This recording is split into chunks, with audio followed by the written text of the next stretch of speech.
What's up, everyone? Jeremy here from MTGHeadquarters.com, doing a little catch up, bringing you the event deck from Journey into Nyx called Wrath of the Mortals. Wield power that will earn the envy of the gods as wild storms and raging volcanoes bend to your will. Your enemies will crumble under your relentless barrage of spells, serving as warnings to those who would dare challenge the strength of mortals. So you get, okay, so it's, is it blue-red? Honestly, as I'm opening this, I know nothing about the deck.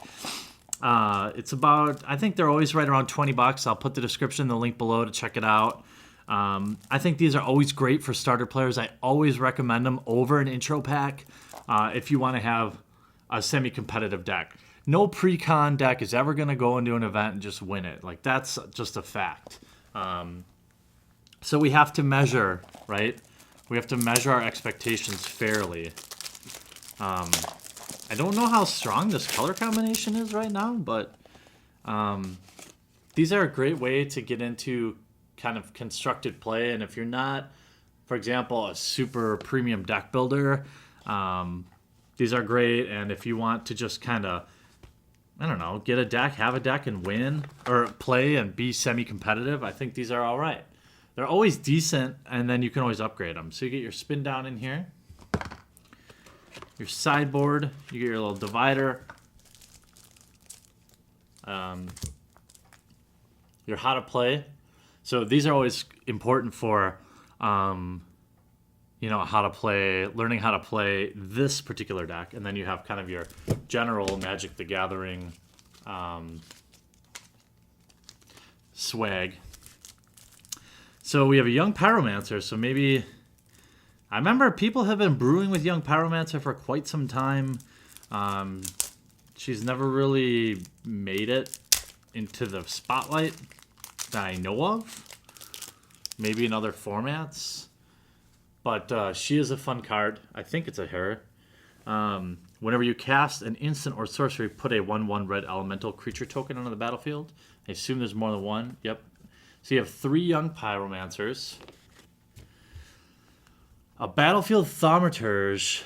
Each instant or sorcery spell you cast costs 1 less to cast for each creature it targets. And it also has Heroic.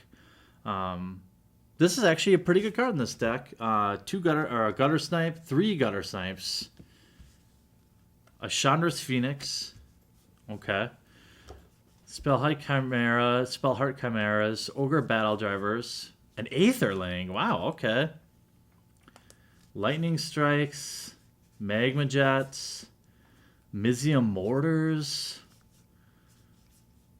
Wow, okay. Anger of the Gods. Wow, this deck has a ton of value. Harnessed by Force.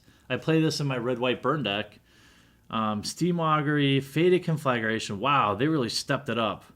How many rares are in this? I mean, this is crazy. 1, 2, 3, 4, 5, 6.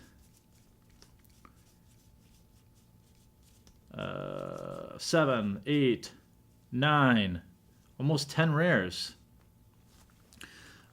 So what we have here is a combination of burn, token overrun. This is not a bad little deck. So basically you're going to cast Young Pyromancer to get tokens. Chandra's Phoenix, you can always add more of her, or the Phoenix really.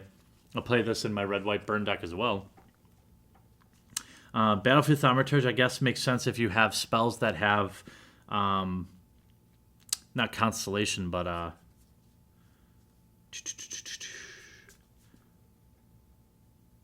Strive, I think. Aetherling is just a good finisher. You've got quite, you know, Spellheart Chimera. I see what they're trying to do there because you're going to have all these spells in your graveyard and it's going to be flyers, so that's okay. Ogre Battle Driver seems kind of out of place. I don't know. It's just a value creature. You know, it's good when combined with the, it's not out of place. I shouldn't say that because it's going to be great for your tokens, right? So if you have 10 tokens out there, you know, a bunch of 1/1s is not really relevant, but a bunch of 3/1s are. Oracle of Bones. Again, 4 Lightning Strikes, 3 Magma Jets, 2 Searing Bloods, Flames of the Firebrand. This is very good. You might want to look at and some Turn and Burns. I like this deck. It's kind of different going into it without any preconceived notions, right? You have 4 Izzet Guildgates, and then you have Mountains and Islands, I assume. Obviously, Steam Vents would make this deck better. Temple of Epiphany, is that what it is? The red-blue Scryland. It's a fun little deck. I think it would probably catch some people by surprise. Let's see what we got going on in our sideboard. Gift of Immortality is good. Obviously, it buys you time and gains you life, but also will bring back all your burn spells. Some Dispels, Essence Scatter, Negate, more Flames of the Firebrand. Is it Staticasters? Okay, well, this is not a bad deck. I mean, this is like, I think this would be all right.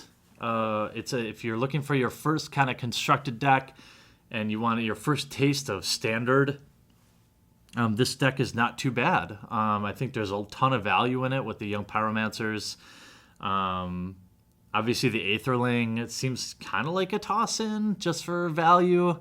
I don't know. It doesn't have any super synergies other than the fact that it's just a great creature, and it just gives you another piece of the puzzle that you might need to make this deck work.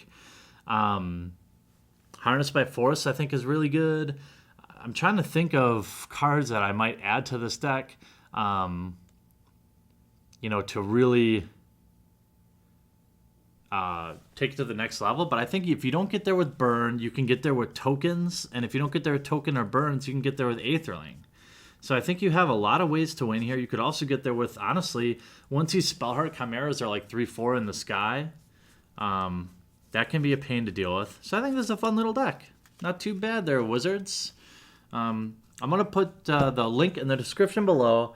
If you're looking to get into Standard, or you're looking for a new deck maybe to brew with, I think there's a lot of value in this deck. I think Wizards did a good job with Wrath of the Mortals. It wasn't exactly what I expected at all, but it does reflect a little bit of what's going on in Standard right now. A lot of these cards are being played in Standard. Magma Jet, all the burn spells are being played in burn techniques. Aetherling's still a very strong finisher. Spellheart Chimera really isn't, but you could upgrade that. You could do a lot of things with this deck. I mean, you could put 4 Stormbreath Dragons in here if you wanted. I think it has it's a great shell, which is exactly what I expect out of an event deck. Hopefully this helped you make a decision on whether or not you want to purchase it. And if you have any questions, I'd love to hear from you in the comment section down below. I'm playing a lot more Standard now, so I definitely feel better armed to answer them. And if you enjoyed this video, please take a second to crush that thumbs up button right below the video. It helps spur me on, helps new people find the channel. And if you're new to the channel, please take a second to subscribe. And we'll talk to you again real soon. I really hope you enjoyed the video. And if you haven't already, check out some of our most popular playlists, from MTG vlogs, sick gameplay videos, new product breaks, and some insane vintage openings. I upload 3 to 4 new Magic the Gathering videos every week, so if you haven't already, please take a moment to crush that subscribe button to join one of the fastest growing Magic the Gathering channels on YouTube. Talk to you later.